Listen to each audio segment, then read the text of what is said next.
See what is going on, everybody, and welcome to the Black Boss Channel. I am Jeff Lightsy Jr., and today I have a special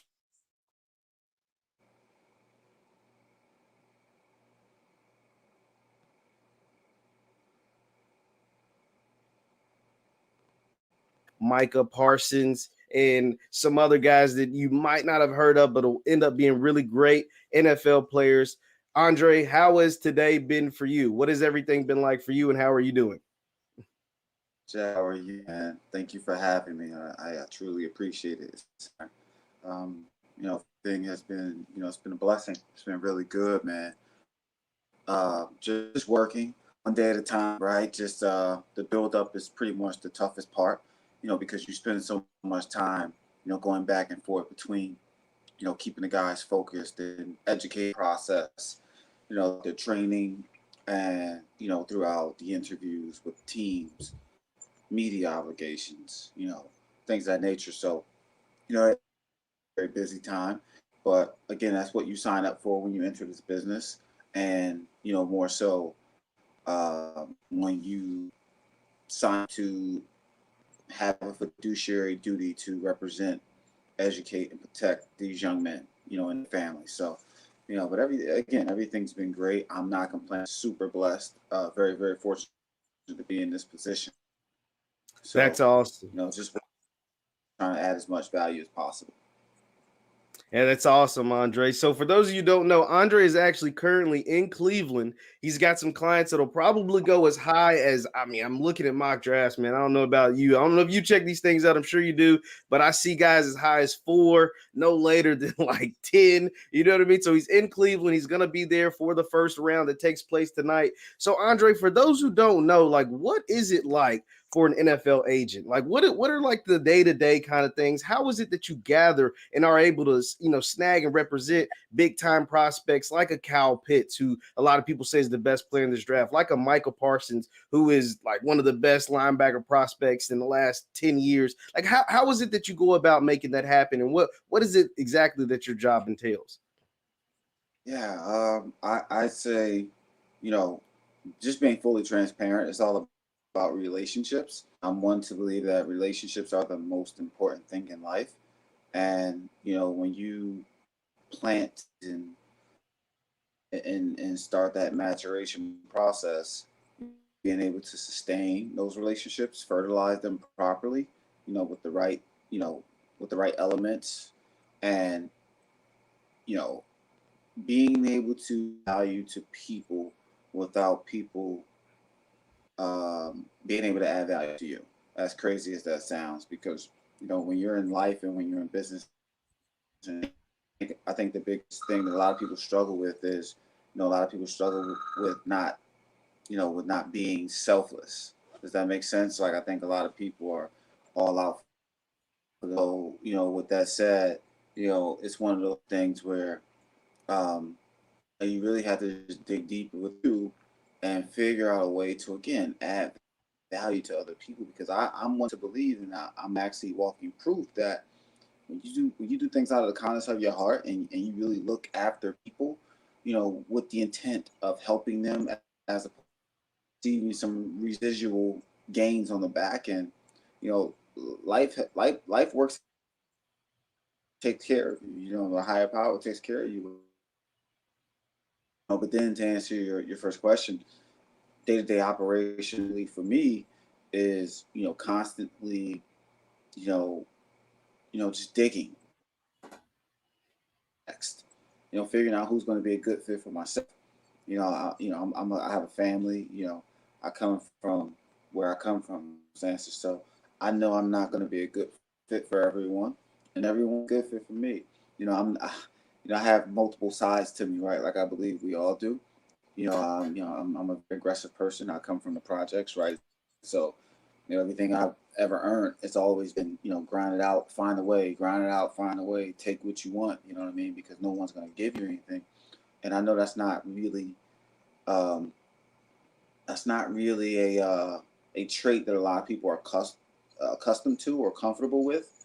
But again, just figuring out and going through that feeling process to see who's the best for you. again, I just alluded to it, and with you, man, no disrespect, because I hate to waste your time and I don't waste my time. So, I think that that's more so what my day to day is like, constantly being using every avenue possible at my disposal, to help me, grow my family, of little brothers. That's awesome. That's awesome, man. And I know, like, doing that job, you have to, garner not only just relationships with the players, with the teams, but also with like brands, right? Like your player is a brand and you're the agent representing that brand in a lot of rooms and a lot of meetings. So I saw that, Kyle and one of your other clients, Devin White, inked some deals with like Jordan brands. And I know some of your other guys got, ink deals with Nike and Adidas. So what role do you play as an agent or in getting them those like sponsorships or endorsements, and how are those meeting likes? Because I know when it comes to dollars and figures and all that stuff, it can get like kind of brutal sometimes. So just to clarify, and I'll answer your question, the White is not currently my client, Okay.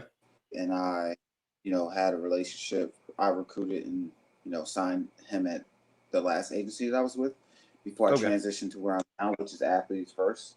So he stayed, respectively at the Okay. other place that I was. So I'm with Athletes First now. Uh, but I wish him the best. I did see that he signed with Jordan as well. I was tremendously happy for him because I know he, that was one of the things that he really wanted, and not to speak when I was signed, but obviously we have a prior relationship. So, but always like to preface that. But we Absolutely. had, that was one of the things that he was very, very excited about coming out, work out for him. Uh, but he's steadfast in his beliefs and being a good dude, and because that's what Jordan attracts. That's the only thing they want. They want good people. They want the best athletes as well. So I was very, very happy for him. But in terms of Kyle, man, I mean, it was a no-brainer for Kyle because obviously he comes from the University of Florida, a J. Jordan brand school. Hmm. So that was definitely one of his top choices. I would say that it actually his top choice. So just being honest. So no, man, it was a very unique process because again, when you're dealing with those large brands, they have a business to run, and it's all about the bottom line, right? So you want to make sure the family brand that you want to sort of like I just described. You want to add people that make sense for business. And when you look at a young man like Kyle, Jordan Brand looked at Kyle as one of those individuals. He's a really really good person. He has a clean background. He's articulate. He's good looking. And last but certainly not least, he's exceptional at what he does. So you have to have all those factors, you know, in your favor in order to land those huge endorsement deals with prestigious companies, like the Jordan brands and the Coca Colas and places like that. So, yeah, I mean, it was very unique, just being able to be a part of that process and those conversations. Obviously, I can't go too deep in what those negotiations were Absolutely. like. Again, but again, having those relationships, with Nike, right? To be able to get on the phone and call those individuals and say, "What do you think about my guy? I believe he'll be a great dude. Here's the reason why." Boom, boom, boom, boom, boom. What are your thoughts? Okay, we see what you're saying. We actually believe it as well. Here's why we believe it. Boom, boom, boom, boom, boom. Okay, what are you thinking? Okay, here's what we're thinking. What do you think? Okay, just trying to make it make sense for both parties and make it as advantageous as possible. Sides. Yeah. Yeah, no, that's awesome. That's awesome, man. Because like I said, don't want to get.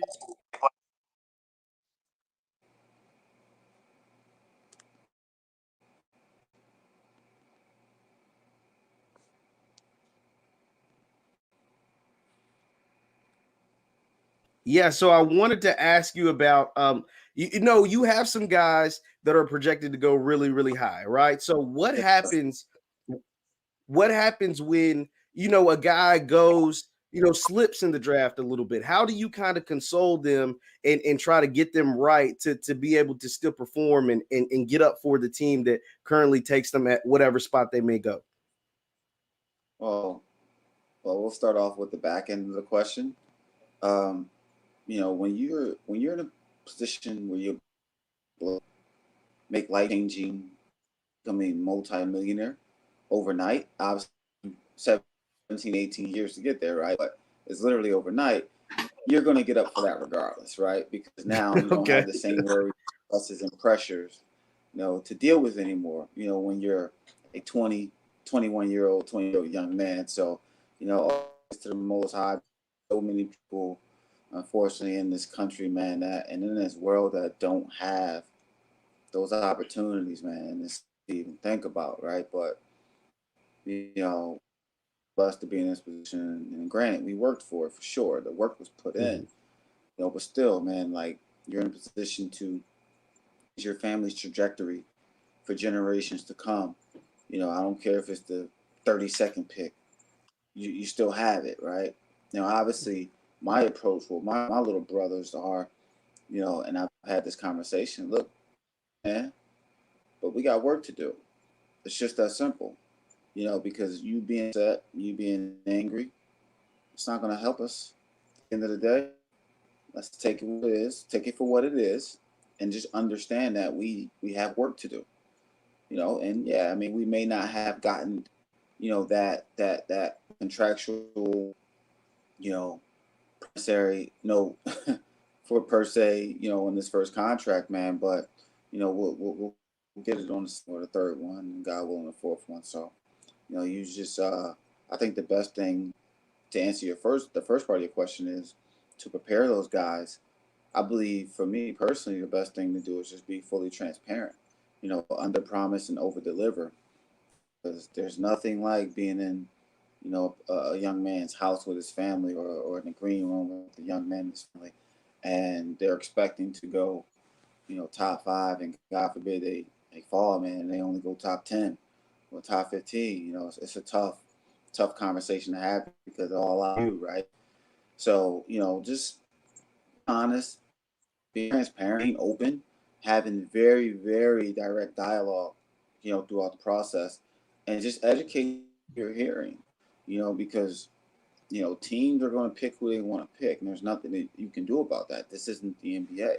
In the NBA, the agents run it, right? Like that's just what it is. But in the NFL, it doesn't operate that way, unfortunately. So, you're kind of mercy of the team. So, man, just educating those guys and preparing them for. I hate to say this because I'm such an optimistic person, but preparing them for the worst, because it happens out of your control. Yeah, absolutely. That is definitely true. Andre, just a few more questions. I'll get you out of here. Once again, I'm talking to Andre Odom's NFL super agent. Just so you have this group of guys, your little brothers from this draft. You have some, and then next year you'll add some more guys in the draft. How is it? You talked about having a life and having a family. How is it that you find that work, life balance? You know what I mean? Like when you're constantly on the road, especially during this time, during the NFL draft process. For me personally, I, I'm like my babies now. They're into sports now, and I have girls, right? So they they're into sports, man. And they like really really love it, and they really like are borderline addicted to it, which is a good thing for me because of the exercise portion, right? And then building and shaping the mentality portion of it, right? So, I gravitate towards that, as many games as I can be. And I'm not just like one of those parents that like go there and like I'm also not a parent that's like over the top, but I'm like a fan. I just sit there in all of them, because just to be in this position, to be, a parent, to be alive, to come from what we come from, to experience this. It's I take it all in, and again, I'm different, right? Like full disclosure, I'm that dad that I when we were in school, we were working home now and going to school from home still, but I was the one doing all the iron of the clothes. I washed the clothes. You know what I mean? Like every day when they were going to school, you want to know who you want to know who took them to school and picks them up from school? I do. You know what I mean? I don't let mom do it. I do it.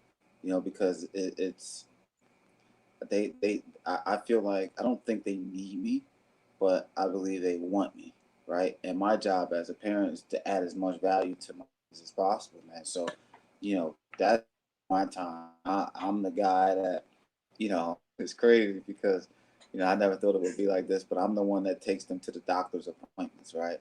I'm the one that, when things go wrong at school, or it's not wrong, excuse me, when challenges occur at school, and things come up, the nurse will call me, or, the teacher will email me, and I fully embrace that, man, because, I think I believe that's the most important job that I have, and I enjoy it because I'm such into the rule in that terms, and I'm sure there are other fathers out there like me, but for me to really, you know, take that job as seriously or even more serious than I take my professional job. I think so.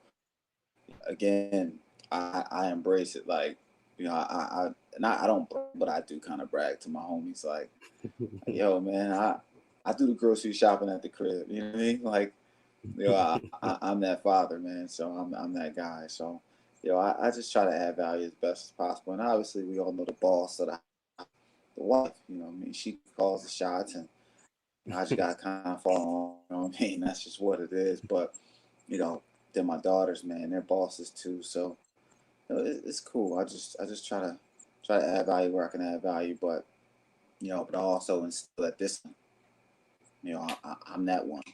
To be the, to be the voice of reason.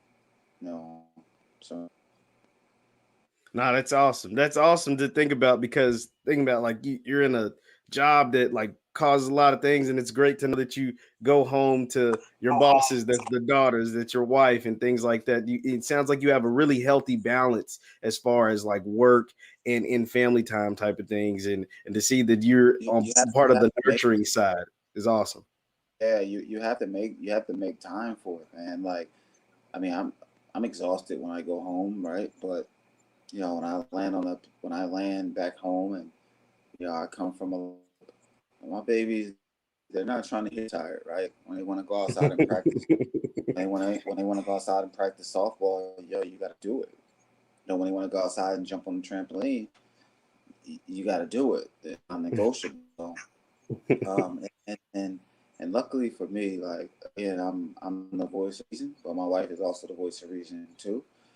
We all have the answer to someone. So I love being surrounded by women because women hold you accountable, and there's just I think, man, I believe women are just so ridiculous, phenomenal. Like what they bring to the table, man. Oh man, I don't know, man. It's just a different feeling. So I don't know.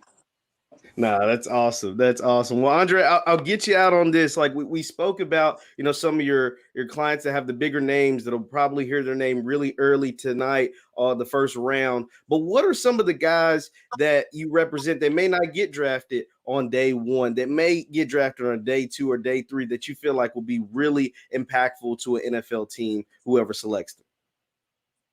Yeah, so I believe Andre Cisco, the safety from Syracuse, and Mark Webb, the safety from Georgia. Both of those guys are going to be respectively day two and day three, and you know we we brought those guys on because we believe in them. And I tell those guys all the time, like, the draft really doesn't matter. And it's going to sound crazy to a lot of people, but the draft doesn't matter because it's all about getting your opportunity. And once you get on that 53-man roster, going out there every day to show and that own, you do. The draft is overrated.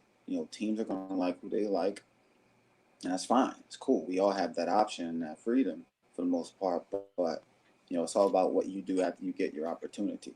So those two guys right there, I'm extremely excited for, and God willing, they'll both get drafted.